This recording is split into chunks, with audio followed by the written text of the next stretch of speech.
জানিয়ে দেব হাতে থাকা সর্বশেষ আপডেট, আন্তর্জাতিক সংবাদগুলো শিরোনাম, এরপর বিস্তারিত। মোস্তফা খামেনি গুরুতর অসুস্থ, দাবি বিরোধীপন্থী সংবাদ মাধ্যমের। আরও জানিয়ে দেব ইরান সমর্থিত গোষ্ঠীগুলোর সমন্বিত হামলার আশঙ্কায় সৌদি আরব। আরও জানিয়ে দেব ন্যাটোর আদলে সামরিক জোট গঠন করছে সৌদি, পাকিস্তান, তুরস্ক, আজ চুক্তি সই। সর্বশেষ জানিয়ে দেব হরমুজে দ্বিতীয় কোনো করিডর মানবে না ইরান। মোস্তফা খামেনি গুরুতর অসুস্থ, দাবি বিরোধীপন্থী সংবাদ মাধ্যমের। যুক্তরাষ্ট্র ও ইসরায়েলের হামলায় নিহত সর্বোচ্চ নেতা আয়াতুল্লাহ আলী খামেনির উত্তরসূরি মোস্তফা খামেনি হামলার পর থেকে ইরানের মন্ত্রিসভার কোনো সদস্যের সঙ্গে সরাসরি সাক্ষাৎ করেননি বলে দাবি করেছেন বিরোধীপন্থী সংবাদ মাধ্যম ইরান ওয়ার। প্রেসিডেন্ট মাসুদ পেজেশকিয়ানের প্রশাসনের ঘনিষ্ঠ দুটি সূত্রের বরাতে এ তথ্য জানানো হয়েছে। খবরটি ইসরায়েল ভিত্তিক সংবাদ মাধ্যম টাইমস অফ ইসরায়েলের প্রতিবেদনে বলা হয়েছে, মোস্তফা খামেনির শারীরিক অবস্থা নিয়ে ইরানের শাসক গোষ্ঠীর উচ্চ পর্যায়ের ব্যাপক জল্পনা কল্পনা চলছে। সূত্রগুলোর দাবি, তিনি গুরুতর অসুস্থ অবস্থায় রয়েছেন এবং তার জীবন নিয়ে অনিশ্চয়তা তৈরি হয়েছে। একটি সূত্র বলছে, মোস্তফা খামেনির মৃত্যুর খবর এলে তা তাদের জন্য অপ্রত্যাশিত হবে না।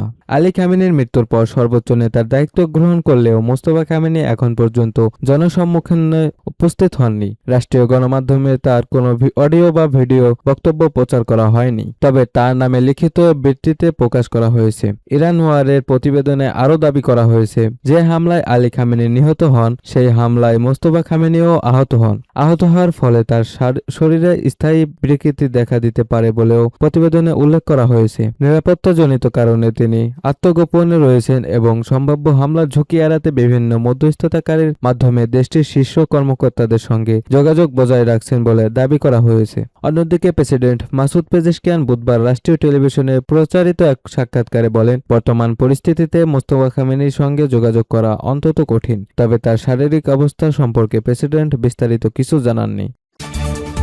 ইরান সমর্থিত গোষ্ঠীগুলোর সমন্বিত হামলার আশঙ্কায় সৌদি আরব। সৌদি আরবের বিরুদ্ধে হামলার প্রস্তুতি নিচ্ছে ইরান সমর্থিত বিভিন্ন সশস্ত্র গোষ্ঠী ও ইরানের Islamic revolutionary guard corps IRGC. এমনও বিশ্বস্ত গোয়েন্দা তথ্য পাওয়ার দাবি করেছে সৌদি আরব। বৃহস্পতিবার 6 আগস্ট রাতে সৌদি আরবের এক জ্যেষ্ঠ সূত্রের বরাত দিয়ে এ তথ্য জানিয়েছে আল আরাবিয়া। সূত্র জানায়, ইয়েমেনের হুতি বিদ্রোহী, ইরাক ভিত্তিক সশস্ত্র মিলিশিয়া এবং আইআরজিসির মধ্যে সমন্বয়ের মাধ্যমে সৌদি আরবে হামলার প্রস্তুতির ইঙ্গিত পাওয়া গেছে। এ বিষয়ে একাধিক নির্ভরযোগ্য গোয়েন্দা প্রতিবেদন হাতে এসেছে বলে দাবি করা হয়েছে। সূত্রটি আরও জানায়, সাম্প্রতিক এ তথ্য বিশেষভাবে উদ্বেগজনক, কারণ এমন সময় এসব তৎপরতার খবর পাওয়া গেছে যখন সৌদি আরব আঞ্চলিক উত্তেজনা কমানো এবং শান্তিপূর্ণ সমাধানের লক্ষ্যে প্রচেষ্টা চালিয়ে যাচ্ছে। পাশাপাশি চলমান আলোচনাগুলো ইতিবাচক অগ্রগতি দেখাচ্ছে বলে উল্লেখ করা হয়। সৌদি সূত্রের ভাষ্যে, রাজ্যটির বিরুদ্ধে কোনো ধরনের আগ্রাসন হলে তার জবাবে প্রয়োজনীয় সব ব্যবস্থা নিতে সৌদি আরব দ্বিধা করবে না। এর কিছুক্ষণ আগে ইরাকের কয়েকটি সূত্র জানায়, তাদের কাছে এমন তথ্য রয়েছে যে কিছু সশস্ত্র গোষ্ঠী আগামী 48 ঘন্টার মধ্যে ড্রোন ব্যবহার করে প্রতিবেশী দেশগুলোর উপর হামলা চালানোর পরিকল্পনা করছে।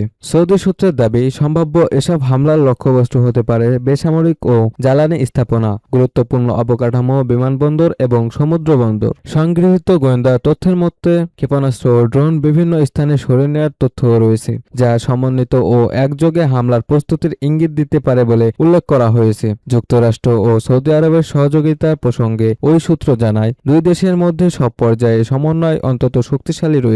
বিশেষ করে উভয় দেশের সামরিক বাহিনীর মধ্যে ঘনিষ্ঠ যোগাযোগ ও সহযোগিতা অব্যাহত আছে। ন্যাটোর আদলে সামরিক জোট গঠন করছে সৌদি, পাকিস্তান, তুরস্ক, আজ চুক্তি সই। ন্যাটোর আদলে নতুন একটি সামরিক জোট গঠনের লক্ষ্যে সৌদি আরব, তুরস্ক ও পাকিস্তান যৌথ প্রতিরক্ষা চুক্তি করছে। বার্তা সংস্থা এএফপির প্রতিবেদনে বলা হয়েছে, শুক্রবার 7 আগস্ট সৌদি আরবের জেদ্দায় এ চুক্তি স্বাক্ষর হতে পারে। এএফপির প্রতিবেদনে সৌদি সামরিক বাহিনী ও সরকারের ঘনিষ্ঠ দুটি নাম প্রকাশে অনিচ্ছুক সূত্রের বরাত দিয়ে বলা হয়, দীর্ঘদিন ধরে এ বিষয়ে আলোচনা চললেও সাম্প্রতিক আঞ্চলিক নিরাপত্তা পরিস্থিতির কারণে প্রতিক্রিয়াটি দ্রুত এগিয়ে নেওয়া হয়েছে। প্রতিবেদনে বলা হয়, যুক্তরাষ্ট্র ও ইরানের চলমান সংঘাতের প্রেক্ষাপটে মধ্যপ্রাচ্যে নিরাপত্তার পরিস্থিতি জটিল হয়ে উঠেছে। একই সঙ্গে হরমুজ প্রণালী ও লোহিত সাগরের নৌ পরিবহনেও প্রভাব পড়েছে। এ পরিস্থিতিতে আঞ্চলিক নিরাপত্তা সহযোগিতা জোরদারের উদ্যোগ হিসেবে সম্ভাব্য এই প্রতিরক্ষা চুক্তিকে দেখা হচ্ছে। সূত্রগুলোর দাবি, চুক্তি স্বাক্ষরের আগে জেদ্দায় সৌদি যুবরাজ মোহাম্মদ বিন সালমান, তুরস্কের প্রেসিডেন্ট রিসেপ তাইয়েব এরদোয়ান এবং পাকিস্তানের প্রধান প্রধানমন্ত্রী শাহবাজ শরীফ বৈঠকে বসবেন। পাকিস্তানের প্রধানমন্ত্রী শাহবাজ শরীফ ও দেশটির সেনাপ্রধান জেনারেল আসিফ মুনির ইতোমধ্যে সৌদি আরবে পৌঁছেছেন বলে পাকিস্তানের পররাষ্ট্র মন্ত্রণালয় জানিয়েছে। তাদের সফর 6 আগস্ট শুরু হয়ে 8 আগস্ট পর্যন্ত চলবে। অন্যদিকে তুরস্কের প্রেসিডেন্ট রিসেপ তাইয়েব এরদোগান শুক্রবার সৌদি আরবে পৌঁছানোর কথা রয়েছে বলে তুর্কি প্রেসিডেন্সির দপ্তর জানিয়েছে। পাকিস্তানের পররাষ্ট্র মন্ত্রণালয়ের মুখপাত্র তাহির আন্দ্রাবি বলেন, উপসাগরীয় অঞ্চলের বর্তমান পরিস্থিতির মধ্যেই এ সফর অনুষ্ঠিত হচ্ছে। তার ভাষ্য, এই সফরের গুরুত্ব শুধু তাৎক্ষণিক সংকট মোকাবেলায় নয়, বরং এর দীর্ঘমেয়াদী কৌশলগত তাৎপর্য রয়েছে। গত কয়েক মাস ধরেই সৌদি আরব, তুরস্ক ও পাকিস্তানের মধ্যে সম্ভাব্য কৌশলগত জোট গঠনের বিষয়ে বিভিন্ন মহলে আলোচনা চলছিল। এদিকে পাকিস্তান, যুক্তরাষ্ট্র ও ইরান উত্তেজনা নিরসনে কূটনৈতিক উদ্যোগ চালিয়ে যাচ্ছে বলে দেশটির পক্ষ থেকে দাবি করা হয়েছে। অন্যদিকে তুরস্ক গাজা পরিস্থিতি নিয়ে কূটনৈতিক তৎপরতা অব্যাহত রেখেছে। উল্লেখ্য, 2025 সালে সৌদি আরব ও পাকিস্তান পৃথক একটি দ্বিপক্ষীয় প্রতিরক্ষা সহযোগিতা চুক্তি ঘোষণা করেছিল। সম্ভাব্য নতুন উদ্যোগটি বাস্তবায়িত হলে তা আঞ্চলিক নিরাপত্তা ব্যবস্থায় নতুন মাত্রা যোগ করতে পারে বলে বিশ্লেষকদের ধারণা। তবে সম্ভাব্য নতুন সামরিক জোটের বিষয়ে সংশ্লিষ্ট 3 দেশের পক্ষ থেকে আনুষ্ঠানিক যৌথ ঘোষণা তখনও প্রকাশ করা হয়নি। হরমুজে দ্বিতীয় কোনো করিডর মানবে না ইরান।